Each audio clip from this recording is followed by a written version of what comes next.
So now I want to talk about the benefits of selling books on Amazon, all the different things that entails, so that you are inspired essentially to understand why this is a positive, what you can focus on, and what positives it's going to bring both to your seller account and you and your bank account, obviously, like your pockets, right? So what are some of the benefits of actually selling books on Amazon? Well, they're very, very cheap to acquire. So you can get free books. You can get very, very cheap books. Both things I'm going to show you in this course. They're also very, very cheap to, to fulfill, and they're very, very cheap to sell on Amazon, right? So for example of how they're cheap in fees when you send them into FBA. So if you send something into FBA, obviously you're always hit with a fee based on like the referral fee, which is basically like what it costs, what Amazon charges you essentially to have your item in FBA with the Prime tag, and then them referring you the sale. So it's basically the cost of having it on their website with the Prime tag. That's the referral fee. They also charge you, to have it in their warehouse and stored in their warehouse based on certain like how big the item is, how much it weighs, and stuff like that. So the fees are much cheaper for books when you're in FBA. So they're cheap to sell. They're also cheap to sell FBM. So examples of that are, they're very, very easy to store. They're very, very easy to keep in a condensed little part of your house or your garage or your warehouse, or in boxes or something like that. So they're very, very easy to keep track of. They're also very, very easy to sell FBM because the prices, and not just the fees when you're selling FBM, but also the cost to actually fulfill them, are super, super cheap, okay? So for example, they're also very, very easy to fulfill. So you can either send them into FBA or you can fill them yourself, and you can just slide them into like an envelope or like a poly mailer. Two of the things that we'll talk about when we cover a little bit more in depth the cheapest ways to fulfill textbooks in that lecture, or not just textbooks, books in general. You can just ship them. You can just literally slide them into a poly mailer, shut the poly mailer, slap the label on, and boom, drop it in a mailbox, right? You don't have to actually take it to the post office. Get out of your car. You don't have to schedule a pickup. You don't have to put them into a big box and ship them all into FBA, or ship them in and drop them and walk into like a UPS or a FedEx and scan them in, right? It's very, very easy to do. You put them in a poly mailer, you slide them into an envelope, you shut the envelope with the poly mailer, you put the label on, you drop it in a blue mailbox via the post office, and you can fulfill it super cheap, either media mail or USPS printed bound matter, which is both like super, super cheap. So we're talking like $2.35 or like $2.50 or something like that. I think sometimes it's like up to like $2.80, but $2.80 to ship something is super cheap. So that's another benefit of fulfilling textbooks. You can get them free. You can get inventory very, very cheap, and it's also very, very cheap to sell them both FBA and fulfill them both FBA, and sell them FBM and fulfill them FBM as well, okay? They also sell very quickly. So one thing that Amazon was initially when it started was a book reselling site, right? It was like the biggest online retailer of books. And then it slowly started branching out into other categories and other different things, right? So it originally started as a book marketplace, and books still sell ridiculous amounts on Amazon. They also sell faster in Q4, so quarter four, right? So we're talking, September, October, November, and December of those months, right? Q4. And they also sell faster and for more and higher prices during textbook seasons. So for those of you that don't know, you can utilize that information to your advantage, buy them for a lot less outside of textbook seasons or right before textbook seasons, make an investment for like a week or two, and then relist them for a much higher price, because eventually there's going to be a much higher demand during textbook season, because college students are going back to school, and they're going to need to buy these textbooks. And all these things are going to be things that we're going to talk about, and I'm going to talk to you about specifically when we go through some of the eFlip tutorials and sourcing things like textbooks, so you can kind of gauge the demand, gauge how, what the pricing structure is, and what your potential margins can be. So if you don't understand that right now, it's totally fine. We'll get into that during those tutorials, but just understand that they sell for more, and there's a higher demand during textbook season, which in the fall is about mid-July to mid-October. That's fall semester, right? Into fall semester for college students. And in mid-December to early February, that's the spring semester for college students as well. So during about mid-July to mid-October, right? and during mid-December to about early February, those two pockets of windows are when there's a higher demand for those books and those textbooks on Amazon, and they're going to sell at a higher price, and you can list them for a higher price because people are going to need them, and other sellers are going to sell out of their inventory. So that means that other people will be more willing to pay for your book at a higher price than when you bought it just a few weeks before and the demand was super low and the prices were all the way driven low, right? So you can use those discrepancies not just from website to website, which is arbitrage 101, but also in the time periods that you're buying them if you understand the textbook seasons. Also, on top of that, there is a summer textbook window, but it's very, very short and it's sporadic, so we won't really focus on that too much here. But that's important to understand because once you understand those discrepancies, you can really make a lot of money. More benefits, though, that's just kind of like the basics. The other benefits that you want from an Amazon standpoint is it's going to increase your sales, okay? So it's going to increase your sales. It's very, very easy to sell these things. And just understanding what an increase in sales means, just because it's not just like something that you can be proud about, right? It's not just like a little check mark by your name that says, hey, I have X amount of sales on Amazon. No, there's important reasons that you want to increase your sales on Amazon, right? The benefits of increasing your sales on Amazon with cheap books that are easy to fulfill are that you can get ungated, you can improve your seller metrics, and you can make a lot of money. So let's talk about each one of those specifically a little bit more in depth. When you talk about getting ungated, there's two ways to get ungated on Amazon for top brands, right? So if you want to sell like Nike or Puma or like Apple or things like that, right? There's only two ways that you can get ungated on Amazon. We're going to talk about both of those ways a little bit more in depth in the next lecture, and we're also going to talk more specifically about one of them in the next lecture as well, which is not what we're going to be focused on in this. So what I want to focus on right here is getting ungated via maximum approval. Now, maximum approval is something on the back end that Amazon gives sellers that have a number of sales, that have basically shown and demonstrated a history of selling and fulfilling items on Amazon or an increase of sales, right, for an extended period of time and have shown to have good metrics and happy customers. So by selling a lot of books, people that want to get ungated to sell things like Nike, right, and sell things like Adidas and like top brands like that, one of the benefits of selling top brands like that is that not many people are ungated to sell top brands like that. Therefore, the margins are super, super great. So if you can get ungated, you are going to be one of the few that are ungated in those brands and those different categories, right?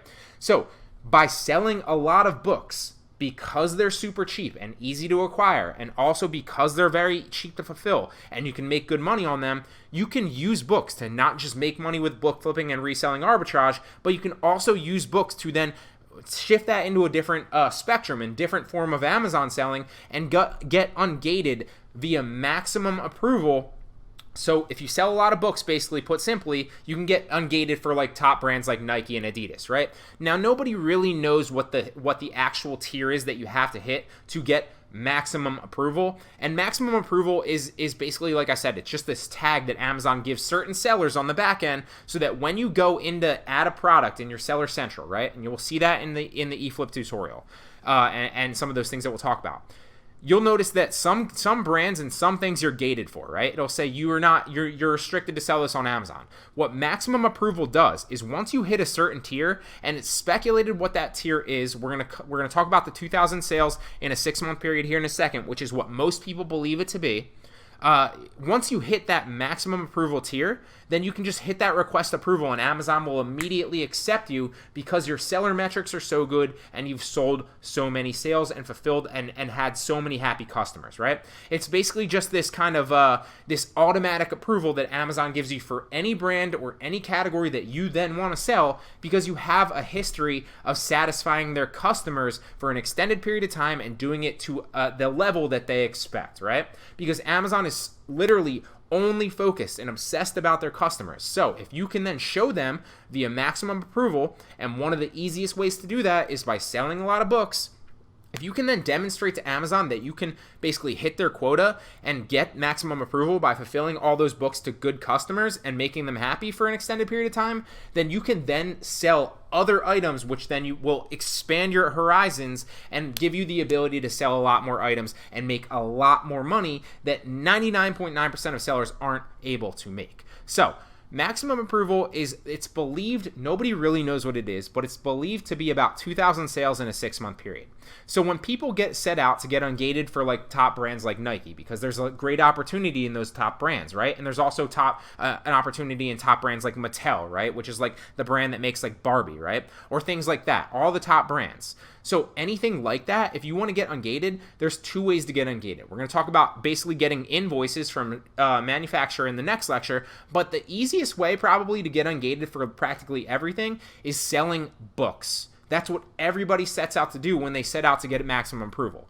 The reason that you want to go after books is, like we talked about before, they are super, super cheap in fees. They are super, super cheap to fulfill, and you can get a lot of books very, very easy, and they sell very fast. So to get maximum approval without selling books, you would have to sell a lot of wholesale stuff. You would have to sell a lot of your private label product. You would have to sell a lot of other arbitrage products, and you're going to be spending a lot of money to do that, and then potentially not making a lot of money back. So you're tying up maybe tens of thousands of dollars, if not more, to potentially, hopefully hit that in sales. Whereas with books, you can maybe drop like 500 or $1,000 over the span of those 6 months, hopefully, and continue to multiply that money over and over again and hit the 2,000 in sales much faster with a lot less risk. Does that make sense? I hope it does. So that's why, and one of the biggest benefits of selling books on Amazon is because you can get to maximum approval a lot faster by increasing your sales. On top of that, it's also going to increase your seller metrics, because one of the things that we see is if you can fulfill books very, very easy and make happy customers, and there's very fine line between books, right? It's either in a sellable condition or it's not. So very rarely are you going to get a bad rating and a bad review or bad seller feedback on your book. So practically every sale is a positive check mark on your account, and it's going to slowly increase your seller metrics. What that's going to do is it's going to allow you to get the buy box on Amazon at higher prices and easier via other sellers, right? Because if you're selling a lot of books and your seller metrics are all the way up here because you're selling a few hundred books every month, and other sellers are selling like 100 arbitrage items, who do you think is going to get the buy box at the same price? You are.